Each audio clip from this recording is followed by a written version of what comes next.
Nearly 2/3 or 64% millennials ages 25 to 40 years old say they have at least one regret about purchasing their current home, according to a new poll of more than 1,400 U.S. homeowners and from Bankrate. Only 45% of Gen X, 41 to 56, and 33% of Boomers, 57 to 75, have reported some type of remorse about the current home they found. But overall, having some dissatisfaction is pretty common. About 43% of all homeowners have at least one regret about their home. Among all homeowners, including millennials, the most common regret is underestimating how much the maintenance expenses and other hidden costs associated with buying and owning a home. Other types of regrets focus on the size of the home and the finances involved in the process, including the mortgage payment and rate. Adam, I'm going to turn this to you. Yeah, I've said it before, and I'll say it again. Home ownership ain't all that it's cracked up to be. And there's big three things you need. There's the big three things that you need to keep in mind. And they said it in this article. Oh, I didn't realize that maintenance was going to be this much. There's three things you have to keep in mind if you're going to be a homeowner that you do not have to pay if you're renting. Maintenance is one of them. Taxes is the other big one. And then insurance. All right, homeowners insurance. So people don't get into that. They think, oh, I'm going to get this house. I can make the payment. It's all good. The interest rate is pretty reasonable. Sounds good. I'm going to just buy the house. It seems great. And they forget about these big three factors, big three expenses that you're going to have to come out of pocket for. And you touched on this earlier. Be wary of where you're getting your advice. You touched on this earlier. And when you hear a realtor or someone who's a developer say, why would you rent? You're throwing all your money away. You're throwing all your money away renting.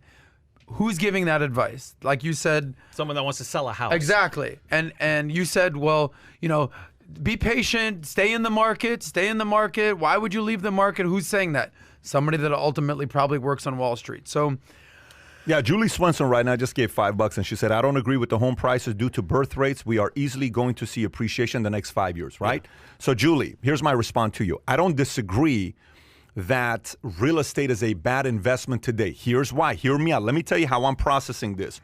When inflation takes place, who wins? Whatever that can't be duplicated. Mm-hmm. Let me say it one more time. When inflation takes place, who wins? Whatever that can't be copied and duplicated. What does that mean? You cannot copy more land. You cannot duplicate more land. Prime land is going to be valuable for a very, very long. If you got premier land located in a place where families are going to want to go and birth rates is going up, they're going to want, like, let's just say, take the best private schools, okay? Take the best private school in Omaha, Nebraska. Take the best private schools in whatever, in LA, in Chicago, in Dallas, in Florida, in Miami. Take the best private schools and then go to the best community in that close to the private school. Maybe it's a gated community.Maybe it's a good area. That community forever is going to do well as long as that private school does well, because families with money who can afford to pay $15,000, $20,000, $30,000, $40,000 for a private school are willing to go live near that school. So I do agree with her. The only challenge I have isn't the fact that long-term real estate is not going to go up. The challenge I have is people who are buying stuff that they cannot afford. People who are living a lifestyle today that's not really their lifestyle. Overextending. That is not a smart move to be making. And a lot of people are making that move right now. And it might be some of these millennials that now have the regrets, right, Yeah. about buying the house. That's a shocker for a young person. There's no landlord to call when the plumbing goes down or the roof leaks or something like that. And that's expensive. Yep. If you had to have a plumber come over, that's hundreds and hundreds of dollars. It's unbelievable. The other thing that this story about the millennials, points to me is, have a little gratitude. I mean, they're always looking for the negative thing about regrets and this and that. How about, no one put a gun to your head to make you buy these houses. And I think it also speaks to the fact, like a little bit what you mentioned, Adam, they weren't looking for advice from people that maybe were owners of homes and what they should look out for. Maybe a little arrogance creeps into it, like they have all the answers and I'm just going to buy a home now because I can afford a down payment. But there are some hidden little misery items there that you got to prepare yourself for. And one other thing is, they talk about the American dream. You talked about financial freedom a little bit ago. You used that terminology. The American dream back in the day, where it's ironic that baby boomers, a third of them have regrets, whereas 2/3 of millennials have regrets. And ultimately, I think that's because the American dream has changed. American dream back in the day when our parents were really coming to age in the 80s when we were all basically being born, was to have a house in the suburbs, let's say, work in the same job for the next 40 years, get your gold watch, get your pension, retire, kind of have stability. The American dream has changed significantly these days. That it's all about work from anywhere, financial freedom, travel, live your best life.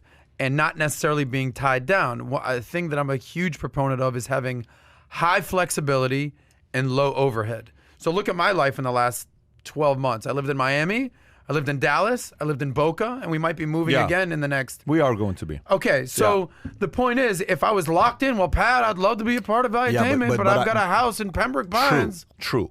But I want you to think about it. You want to be married one day, no? Correct. You want to have kids one day, yes. No? Do you think the Uber lifestyle is going to work if you're married? No. Do you think it's... No, I'm actually not being funny. I'm actually being very serious. But I will tell you one where it does work.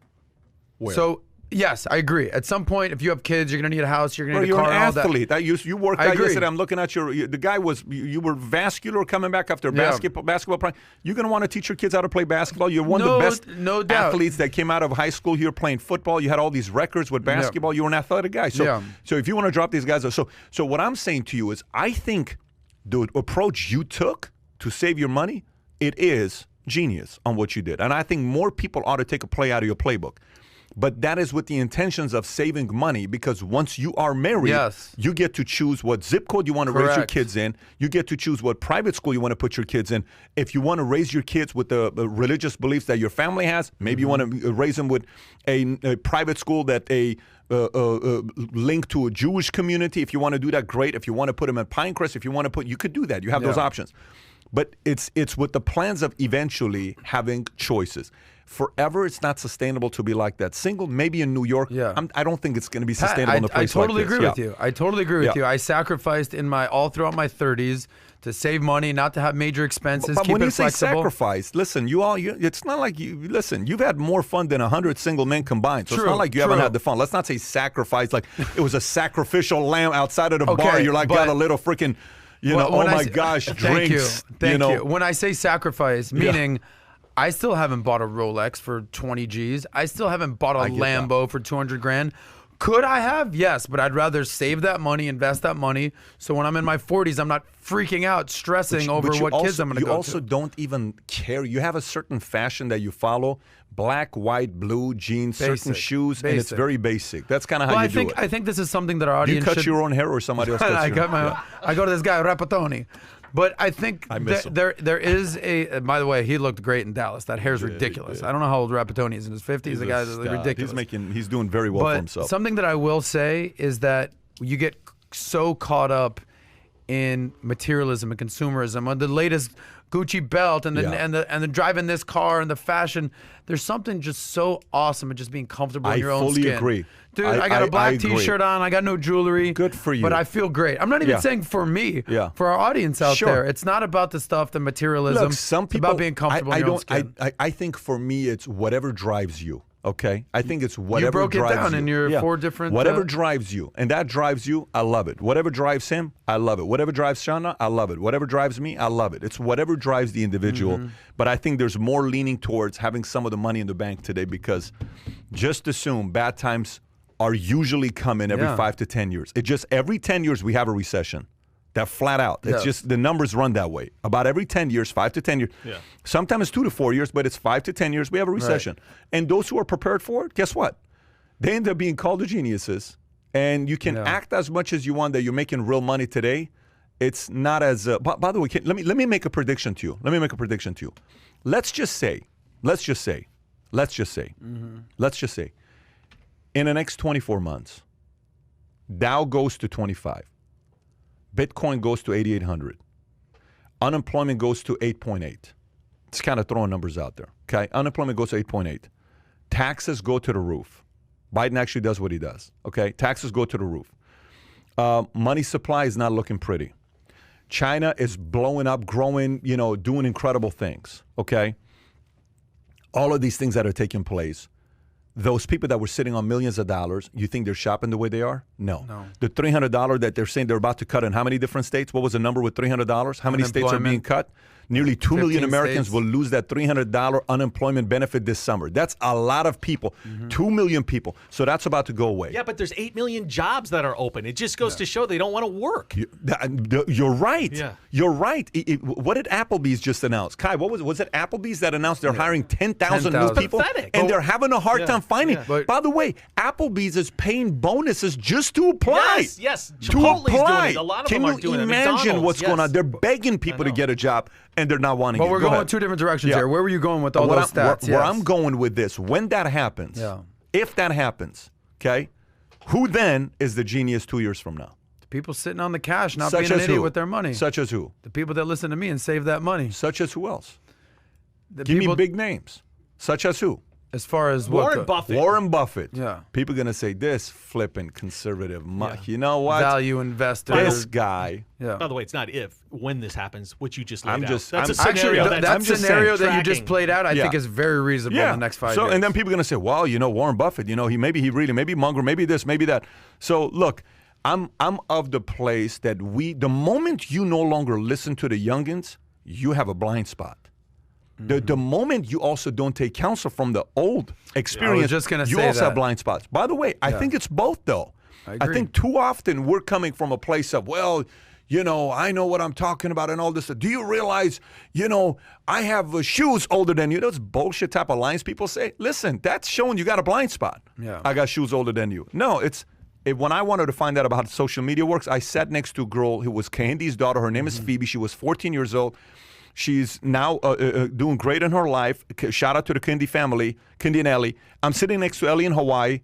Not Ellie, Phoebe next to me. I said, Phoebe, tell me about what social media app you're using right now. And she said, seriously? I said, yeah. I said, what grade are you in? I'm in 10th grade, 9th grade. What social media app you're using right now? She says, everyone's using Snapchat. I said, Snapchat? Yeah.